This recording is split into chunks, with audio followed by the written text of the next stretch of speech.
اس سے پہلی مجلس میں آپ نے دیکھا کہ حدیث عائشہ رضی اللہ تعالی عنہا سے یہ بات ثابت ہوتی ہے کہ اللہ کے نبی صلی اللہ علیہ وسلم 11 رکعت تراویح پڑھتے تھے، جس میں سے 2 ابتدائی طور پر آپ کی مختصر رکعت ہوتی تھیں، تو آپ سے اصلاً 11 ثابت ہیں، اس سے 2 پہلے بھی آپ سے مختصر 2 رکعت ثابت ہیں، اور کبھی آپ وتر کے بعد بھی 2 رکعتیں پڑھا کرتے تھے، اس اعتبار سے یہ 13 ہو جاتی تھی۔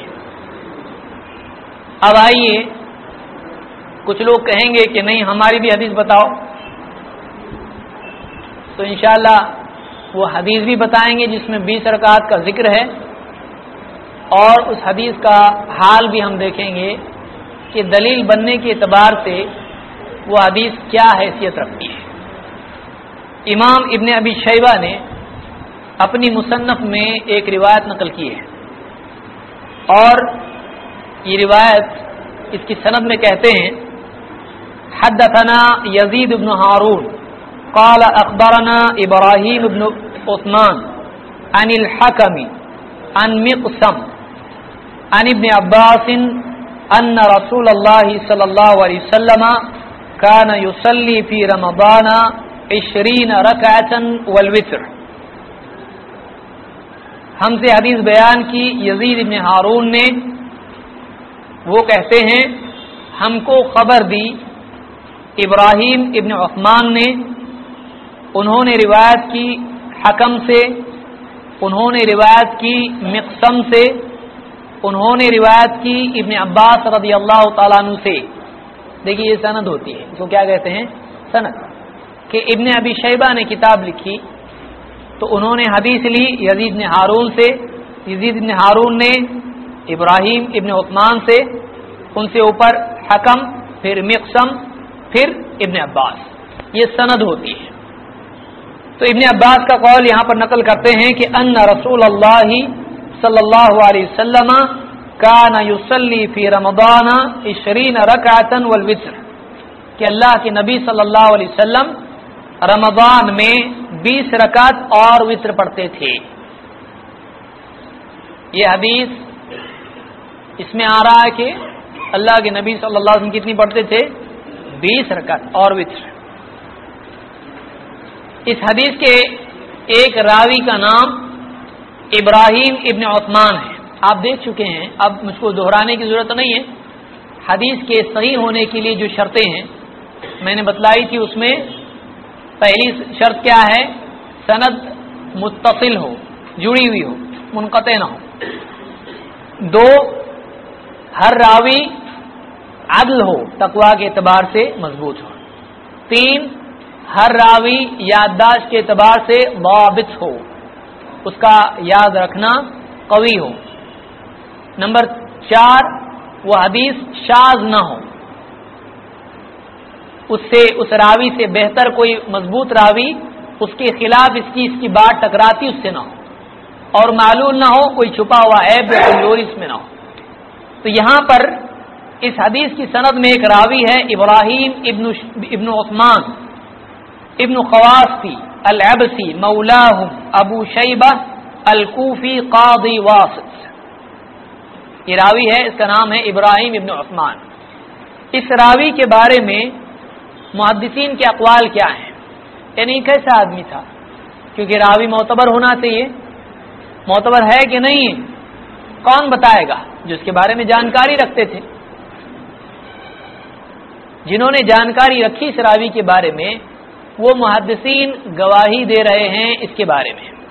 کچھ لوگ کہتے ہیں، عجیب بات ہے، مصیبت، کہتے ہیں دیکھو تم لوگ کہہ رہے ہو یہ راوی ضعیف، فلاں نے کہا، یہ راوی ضعیف، فلاں نے کہا، تو تم ان سب کی تقلید کرتے ہو، ہم کو کہتے ہو کہ تقلید نہیں کرنا، اور تم لوگ تقلید کرتے ہو، ان کے اقوال ذکر کرتے ہیں، ہم کو بتاؤ اللہ کے نبی صلی اللہ علیہ وسلم نے حدیث کو ضعیف کہا ہو۔ اللہ کے بندے، اللہ کے نبی صلی اللہ علیہ وسلم کے زمانے میں ضعیف حدیث کا مسئلہ تھا؟ ضعیف کا مسئلہ کب پیدا ہوا؟ جب اللہ کے رسول صلی اللہ علیہ وسلم کے بعد صحابہ کا دور تھا، صحابہ کچھ بچے، پھر نئے نئے لوگ اسلام میں داخل ہوئے، پھر لوگوں نے اللہ کے نبی صلی اللہ علیہ وسلم کی باتیں بیان کرنی شروع کی، پھر اس میں کسی نے ملاوٹ کی، کسی نے غلطی کی، تو یہ بعد میں ضرورت پڑی کہ دیکھا جائے کون راوی معتبر ہے کون نہیں، پھر حدیث پر فیصلہ کیا جائے حدیث ایکسیپٹیبل ہے نہیں، معتبر ہے نہیں۔ اللہ کے نبی صلی اللہ علیہ وسلم کے زمانے میں کبھی ڈاؤٹ ہوتا تھا تو فوراً آگے پوچھ کے جاتے تھے لوگ۔ تو یہاں پر حدیث کے سلسلے میں راوی پر جو محدثین کا کلام ہوتا ہے اس کو یاد رکھیے، وہ کلام تقلید کے اعتبار سے نہیں ہوتا ہے، وہ گواہی کے اعتبار سے ہوتا ہے۔ بھائی کورٹ میں آپ کا کیس ہے، کوئی گواہ آپ کی طرف سے ہو کہ دیکھو فلاں صاحب کہتے ہیں کہ یہاں موجود تھے، وکیل کہے کہ ہاں دیکھیے ان کا کہنا ہے تھے اس لیے یہ مجرم ہے، جج صاحب کیا بولیں گے؟ آپ ان کے مقلد ہو گیا۔ تو گواہ کا مقلد ہوتا ہے وہ جو بات مانے۔ قرآن کریم میں اللہ کے نبی صلی اللہ علیہ وسلم کو بھی حکم ہے، صحابہ کو حکم ہے، مسلمانوں کو حکم ہے کہ کسی بھی معاملے میں گواہ طلب کیے جائیں۔ تو کیا اللہ کے نبی صلی اللہ علیہ وسلم کے زمانے میں اگر کسی بارے میں گواہ آتے تھے تو کیا آپ ان کے مقلد تھے؟ کسی کے بارے میں یہ اچھا ہے کہ برا، اس کے بارے میں کسی کے قول کو قبول کرنا تقلید نہیں ہوتا ہے، یہ گواہی قبول کرنا ہوتا ہے۔ تو یہاں محدثین کے اقوال بطور گواہی ہیں، بطور تقلید نہیں ہے، اس کو یاد رکھیے۔ یہ ضمن میں جو فٹ نوٹس دے رہا ہوں اس کو بھی یاد رکھتے چلیں کہ آپ کو کام آئیں گے، یہ حاشیے ہیں۔ اس راوی کے بارے میں کون؟ ابراہیم ابن عثمان، نام تو اچھا ہے، ایک نبی کا ایک صحابی کا، لیکن راوی معتبر نہیں ہے، چاہے اچھا انسان رہا ہو لیکن حدیث کے سلسلے میں راوی معتبر نہیں ہے۔ دیکھیے دو چیزیں، ایک آدمی معتبر ہے لیکن وہ اس فیلڈ میں معتبر نہیں ہے۔ جیسے ہمارے نانا جان، ایک آدمی کا ہے ہمارے نانا جان ان سے اچھا کوئی گھر میں نہیں ہے، لیکن ڈرائیونگ سیٹ پہ ان کو بٹھائیں گے؟ نہیں بٹھائیں، فیلڈ ان کی نہیں ہے، کبھی گاڑی پہ بیٹھے ہی نہیں، گاڑی کبھی چلایا نہیں انہوں نے۔ یا ہمارے چچا جان تہجد پڑھتے ہیں، اللہ سے دعا کرتے ہیں تو خود بھی روتے ہیں، دیکھنے والے بھی رو دیتے ہیں، بہت متقی ہیں، لیکن آپریشن کے لیے ان کو ڈاکٹر کی جگہ کھڑے کریں گے؟ فیلڈ ان کی نہیں ہے، فیلڈ ان کی نہیں ہے۔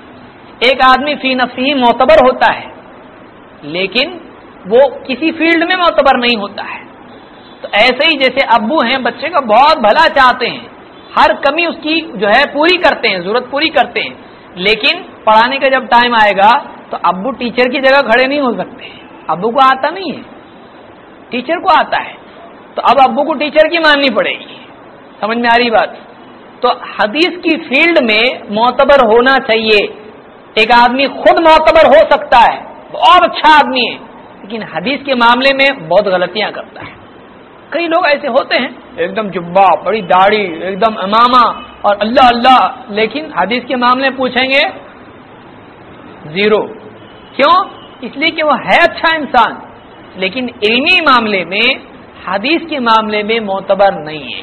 تو بعض لوگ تو اتنے نیک لوگ ہیں تم ان کی حدیث نہیں مانتے۔ اچھا نیک ہے وہ، لیکن حدیث بھی تو نیک ہونا چاہیے، اس کی روایت معتبر ہونا چاہیے، اس کی روایت معتبر نہیں ہے۔ اس راوی کے بارے میں ابو بکر المروزی کہتے ہیں وسئل ابو عبداللہ احمد بن حنبل عن ابی شیبہ فضاعفہ، امام احمد بن حنبل سے اس راوی کے بارے میں پوچھا گیا، انہوں نے کہا یہ ضعیف ہے۔ وقال ابو طالب احمد، ابو طالب نے احمد سے روایت کیا، امام احمد نے کہا منکر الحدیث قریب من الحسن ابن عمارہ، کہتے ہیں کہ یہ راوی منکر الحدیث ہے۔ بہت سارے لوگ غلطی سے اس کو منکر الحدیث پڑھتے ہیں، منکر الحدیث اور منکر الحدیث میں فرق ہوتا ہے۔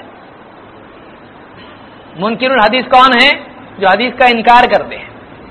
منکر الحدیث کس کو کہتے ہیں؟ جو حدیث کو مانتا ہو لیکن غلط حدیثیں بیان کرتا ہو، حدیثوں میں ایسی حدیث بیان کرتا ہو جو خود ضعیف ہے اور معتبر راوی کے خلاف ضعیف حدیث بیان کرتا ہو، کہ خود آتھینٹک نہیں ہے لیکن آتھینٹک راوی کی بات سے ٹکرانے والی بات پہ یہ روایت کرتا ہے، اس کو منکر الحدیث کہتے ہیں۔ اسی طرح سے یحییٰ ابن معین کہتے ہیں ضعیف۔ اسی طرح سے ایک قول ان کا یہ بھی ہے لیس بثقہ، یہ ثقہ نہیں ہے، قابل اعتبار نہیں ہے۔ امام البخاری کہتے ہیں سکتوا عنہ، محدثین نے اس راوی سے سکوت اختیار کر لیا ہے. سکتو کا انہو کا مطلب یہ نہیں ہے کہ محدثین اس کے بارے میں بات نہیں کرتے ہیں کچھ، یعنی ادب سے اس کا نام بھی نہیں لیتے. آدمی کیسے بولتا ہے میں تو اس کا نام بھی نہیں لیتا. کیا مطلب ہے نام نہیں لیتا؟ مطلب اس کا نام بہت عظمت والا ہے جو نہیں لیتا، یعنی اس کا نام ہی مت نکالو. تو محدثین نے اس کے بارے میں بات کرنا ہی چھوڑ دیا ہے. چھوڑو یار اس کی کیوں بات نکالتے ہو، آدمی بولتا ہے نا اس کے بارے میں بات ہی مت کرو. تو محدثین نے سکوت اختیار کیا ہے امام البخاری کے بارے میں جب ان کا یہ قول ہو. دو قول امام بخاری کے، ایک سکت عنہ یا سکت عنہ ان کے بھی بارے میں، یا اسی طرح سے امام البخاری جب کہیں فیہ نظر یا کسی کے بارے میں کہیں منکر الحدیث، تو امام البخاری کی یہ جو جرح ہوتی ہے آپ دوسری کتابوں میں دیکھیں تدریب الراوی وغیرہ میں یہ سب آپ کو ملے گا. وقت اتنا نہیں ہے کہ میں وہ بھی حوالے آپ کو پیش کروں کہ حوالے کا حوالہ اس کا حوالہ بہت ٹائم ہو جائے گا. امام البخاری جب کسی کے بارے میں ایسا کہیں تو اس کا مطلب ہوتا ہے وہ بہت گرا پڑا راوی ہے، دلیل اس سے نہیں لینا چاہیے، اس کو پروف نہیں بنا سکتے، اس کی حدیث کو پروف نہیں بنا سکتے. کہتے ہیں سکت عنہ. امام ابو داؤد اس راوی کے بارے میں کہتے ہیں ضعیف الحدیث، یہ حدیث میں ضعیف ہے. امام الترمذی کہتے ہیں منکر الحدیث، یہ منکر الحدیث ہے. ابو حاتم الرازی کہتے ہیں ضعیف الحدیث سکت عنہ وترکوا حدیثہ، یہ حدیث میں ضعیف ہے اور اس کی حدیث سے محدثین نے اس سے سکوت اختیار کر لیا ہے اور اس کی حدیث کو چھوڑ دیا ہے. ترکوا حدیثہ، اس کی حدیث کو ہی چھوڑ دیا ہے. معاذ العنبری کہتے ہیں کتبت الی شعبہ، شعبہ بہت بڑے محدثین میں سے ہیں، میں نے شعبہ کے پاس لکھا وہو ببغداد، شعبہ بغداد میں تھے. اسألہ عن ابی شیبہ القاضی اروى عنہ، میں نے ان کے بارے میں لکھا ابو شیبہ القاضی کے بارے میں خط لکھا ان کو شعبہ کو، کیا میں اس راوی سے روایت کروں؟ انہوں نے کہا قال فكتب الی، انہوں نے میری طرف خط لکھا جواب میں لا تروی عنہ فإنه رجل مذموم، اس سے روایت مت کر اس لیے کہ وہ ایک مذموم شخص ہے، برا آدمی ہے. اذا قرأت کتابی فمزقه، اور جب میرا خط تجھ کو ملے اس کو پھاڑ ڈال. کیوں؟ ہو سکتا ہے کسی کے ہاتھ میں لے کچھ گڑبڑ ہو جائے، کیونکہ یہ بھی آدمی بڑی پوسٹ پہ تھا. انہوں نے کہا یہ برا آدمی ہے، اس کی روایت بیان مت کر، اور میرا خط ملتے ہی پھاڑ دے اس کو پڑھ کے. اور ابن سعد کہتے ہیں کان ضعیفا فی الحدیث، کان ضعیفا فی الحدیث، یہ حدیث میں ضعیف تھا. امام الدارقطنی کہتے ہیں ضعیف. امام ابن ضعیف کا مطلب آپ کو معلوم ہو گیا ہے، بڑے بزرگ نہیں لیں گے اس کا مطلب. ہمارے کہتے ہیں ارے ضعیف لوگوں کو آگے آنے دو، تو ضعیف کا مطلب ہمارے یہاں بزرگ ہوتا ہے. عربی میں ضعیف کے معنی کیا ہوتے ہیں؟ کمزور. کمزور. قرآن میں کیا ہے؟ خلق الانسان ضعیفا، انسان کمزور پیدا ہوا ہے یا بوڑھا؟ کیا بزرگ پیدا ہوئے اپنے گھر میں اللہ والے آئے روتے روتے ہو بھی بغیر کپڑوں کے؟ ضعیف کا مطلب ہوتا ہے کمزور. کہتے ہیں کہ ضعیف امام الدارقطنی. ابن المبارک بڑے محدثین میں سے ہیں، کہتے ہیں ارم بھی، پھینک دے اس کو. اب آپ دیکھیں ارم بھی، رمی کہتے ہیں پھینک، رمی کرتے ہیں نا آپ، کنکریاں کیا کرتے ہیں آپ جیب میں ڈالتے ہیں؟ نہیں، کنکریاں مارتے ہیں. ارم بھی، اس کو پھینک دے، چھوڑ دے اس کو. یزید بن ہارون کہتے ہیں، اب یزید بن ہارون ایک ہیں ایسے جو اس کی تعریف کر رہے ہیں، اس راوی کی تعریف کر رہے ہیں، باقی سب لوگ کیا کر رہے ہیں؟ پھینک دو بول رہے ہیں اس کو. ما قضى على الناس رجل يعني في زمانه اعدل في قضاء منه وكان يزيد بن هارون على كتابته ايام كان قاضيا. یہ جو ہے قاضی تھا، ابو شیبہ ابراہیم ابن عثمان، یہ قاضی تھا اس زمانے میں. اس کے کاتب تھے یزید ابن ہارون، اس کے یہاں پر لکھا پڑھی کے لیے تھے. تو یہ کہتے ہیں کہ اس سے زیادہ انصاف والا میں نے نہیں دیکھا. لیکن کسی ایک کی تعریف سے معاملہ طے نہیں ہوتا ہے. اتنے سب کیا جھوٹ بول رہے ہیں. اور قاعدہ یہی ہے اس سلسلے میں کہ واضح کسی کے بارے میں علماء کی جرح موجود ہو تو وہ مقدم ہوگی تعدیل پر. یہ اچھا آدمی کوئی کہتا ہے، دوسرا کہتا ہے یہ آدمی غلط ہے، تو غلط بولنے والا بھی متقی، اچھا بولنے والا بھی متقی. تو سوال یہ ہوتا ہے کہ جس نے غلط کہا بے بنیاد کہا، اور جس نے اچھا کہا اس نے بھی بے بنیاد کہا؟ نہیں، دونوں نے بنیاد پر کہا. تو تو جو اچھا کہہ رہا ہے اس کے سامنے بری بات آئی نہیں، اس نے کہا اچھا ہے. جو برا کہہ رہا ہے وہ جھوٹ نہیں بول رہا ہے، اس کے سامنے بری بات آئی تبھی تو برا کہہ رہا ہے. تو اچھا بولنے والے کے سامنے اچھی بات آئی، برا بولنے کے سامنے بری بات آئی. تو اس کے سامنے ممکن ہے اچھی بری بات نہیں آئی ہو تو اس کی تعدیل معتبر نہیں ہے، جبکہ جرح مفسر ہو، جبکہ اس کی برائی کرنے والا واضح طور پر کہہ رہا ہو کہ یہ برا ہے، اور جبکہ برائی بیان کرنے والے ایسے ڈرنے والے احتیاط کرنے والے ہوں. کون کون ہیں اس میں؟ بڑے بڑے لوگ ہیں. امام احمد ابن حنبل جو بہت ہی اعتدال والے مانے جاتے ہیں. محدثین میں 3 قسم کے لوگ ہیں علماء کے نزدیک. ایک تو وہ ہیں جو بہت ہی زیادہ سخت ہیں، جن میں علماء نے یحییٰ ابن معین، اسی طرح سے امام النسائی، ابن حبان وغیرہ کو ذکر کیا ہے، بہت سخت ہیں. دوسرے وہ ہیں جو تساہل کرتے ہیں، یہ میں نہیں کہہ رہا ہوں، بعض محدثین نے ایسا کہا ہے، جس میں بعض علماء نے امام حاکم وغیرہ کو ذکر کیا ہے. تحسین کے سلسلے میں امام ترمذی کو بھی بعض نے ذکر کیا ہے. اور ایک وہ ہیں جو بہت اعتدال والے ہیں، جس میں امام البخاری، امام احمد ابن حنبل وغیرہ کو علماء نے ذکر کیا ہے، امام الذہبی وغیرہ کو ذکر کیا ہے. امام ذہبی کو بعد والوں میں ذکر کیا علماء نے کہ بہت ہی زیادہ احتیاط کے ساتھ سارے علماء کے اقوال جرح و تعدیل کے جمع کر کے پھر اس کے اندر فیصلہ لینے والے امام الذہبی ہیں، ایسا علماء کہتے ہیں. تو اس طرح سے 3 طبقے ہیں. تو اس میں جو لوگ ہیں عام طور سے وہ لوگ ہیں جو اب دیکھیں امام الترمذی ہیں، وہ خود بھی منکر الحدیث کہہ رہے ہیں، اور اسی طرح سے امام احمد ابن حنبل ہیں، یحییٰ ابن معین اس کو ضعیف کہہ رہے ہیں. اسی طرح سے امام البخاری کہہ رہے ہیں سکتوا عنہ. امام البخاری بہت احتیاط کے ساتھ کسی کے بارے میں کلام کرتے تھے. فیہ نظر، سکتوا عنہ، ترکوا حدیثہ، ایک دم کسی کو یعنی یہ برا آدمی ہے ایسا بہت کم بولتے ہیں امام بخاری. بہت سخت لفظ نہیں استعمال کرتے تھے امام البخاری. ان سے پوچھا گیا آپ ایسے کیوں الفاظ استعمال کرتے ہیں؟ انہوں نے کہا میں اس طرح سے مرنا چاہتا ہوں کہ میرے اوپر کسی کی غیبت کا گناہ نہ ہو، میں بہت احتیاط سے کسی کے بارے میں بولتا ہوں. تو اس طرح سے امام البخاری خود سکتوا عنہ کہہ رہے ہیں، محدثین نے اس سے سکوت اختیار کر لیا ہے. تو عام طور سے محدث ایکسپٹ نہیں کرتے اس کو. اسی طرح سے ابو احمد ابن عدی کہتے ہیں، ابن عدی ان کی کتاب ہے الکامل فی الضعفاء، کہتے ہیں لہو احادیث صالحہ، اس کی حدیثیں ہیں صالح حدیثیں ہیں، ٹھیک حدیثیں ہیں اس کی. وہو ضعیف علی ما بینتہ، لیکن جیسا کہ میں نے واضح کیا ہے وہ ضعیف ہے. یعنی ایک ضعیف راوی بھی کبھی صحیح روایتیں بیان کرتا ہے، ایک کمزور راوی بھی کچھ روایتیں صحیح بول سکتا ہے. وَهُوَ وَإِنَّ نَسَبُهُ إِلَى الضَّعْفِ خَيْرٌ مِّنْ إِبْرَاهِيمَ ابن ابی حیہ. اگرچہ علماء نے اس کو ضعیف ضعف کی طرف اس کو منسوب کیا ہے یا ضعف کو اس کی طرف منسوب، لیکن یہ حقیقت میں ابراہیم ابن ابی حیہ سے بہتر ہے. یعنی وہ بھی ضعیف راوی اس سے بھی بہتر ہے یہ، لیکن فی الواقع کیا ہے؟ ضعیف ہی ہے. یعنی وہ کیٹیگری سے باہر نہیں آ رہا، لیکن لائن میں تھوڑا آگے ہے، کوئی بات نہیں، ضعیف ہے. تہذیب و تہذیب میں اقوال آپ دیکھ سکتے ہیں.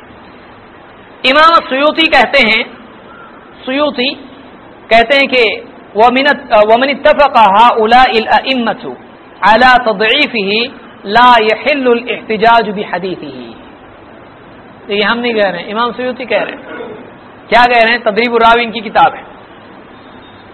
جس راوی کے ضعیف ہونے پر اتنے بڑے بڑے امام جمع ہو جائیں اس کی حدیث سے دلیل پکڑنا حلال نہیں. جس راوی کے ضعیف ہونے پر اتنے بڑے امام جمع ہو جائیں اس راوی کی حدیث سے دلیل پکڑنا کیا ہے؟